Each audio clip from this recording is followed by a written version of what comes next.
मुमरा में 15 से 17 पेशेंट अभी तक कोरोना वायरस के मिले हैं और टीएमसी उसका इलाज भी अच्छे से कर रही है। इंशाल्लाह बहुत जल्दी इस बीमारी से निजात पालेंगे। हम लोग ने मुमरा में मलेरिया डिपार्टमेंट और फायर ब्रिगेड के टीम के साथ में हम लोग सैनिटाइज़र का काम कर रहे हैं और हमारी टीम इसको ज़ोर शोर से कर रही है और हम ये काम जब तक चालू रखेंगे जब तक ये कोरोना वायरस की बीमारी मुमरा से ख़त्म ना हो जाए।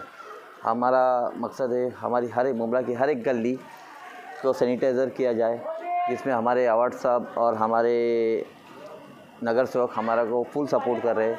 मैं उनका शुक्रगुज़ार हूँ और मैं लोगों से अपील करना चाहता हूँ कि घर में बैठिए, अपनी फैमिली के साथ रहिए।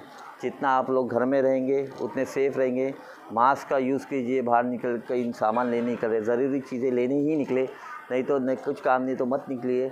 और पुलिस और टीएमसी अधिकारियों को